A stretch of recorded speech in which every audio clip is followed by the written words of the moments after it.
నమస్కారం. శ్రీమద్ భాగవత మహాపురాణము ద్వితీయ స్కందము మొదటి అధ్యాయము ధ్యాన విధి భగవంతుని విరాట్ స్వరూప వర్ణనము. ఓం నమో భగవతే వాసుదేవాయ.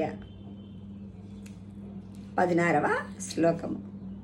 గృహాత్ ప్రవ్రజితో ధీరః పుణ్యతీర్థజలాప్లుతః శుచౌ వివిక్త ఆసీనో విధివత్కల్పితాసనే. ధైర్యము వహించి ఇంటిని వీడి సన్యాసమును స్వీకరింపవలెను. పవిత్ర తీర్థములందు విద్యుక్తముగా స్నానమాచరించి పరిశుద్ధుడు కావలెను. శుభ్రమైన ఆసనముపై ఏకాంతమున ఆసీనుడై ధ్యానమగ్నుడు కావలెను. 17వ శ్లోకము.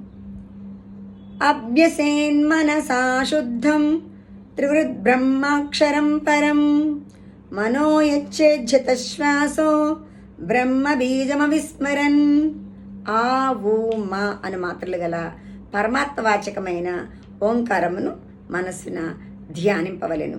ప్రాణాయామము ద్వారా మనస్సును వశపరుచుకొని ప్రణవ ఓంకార స్వరూపుడైన పరబ్రహ్మ పరమాత్మ యొక్క నామ జపమును నిరంతరము అభ్యసింపవలెను. 18వ శ్లోకము.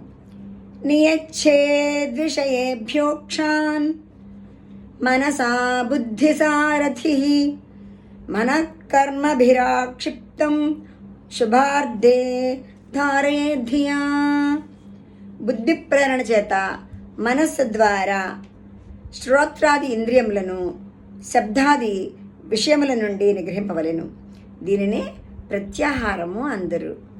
చంచలమైన మనస్సును ఈ విధముగా నిగ్రహించిన పిదప ప్రశాంత చిత్తముతో పరమాత్మ స్వరూపమును చింతన చేయవలెను.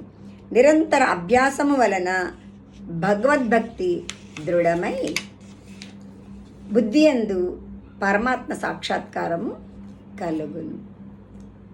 ధన్యవాదములు.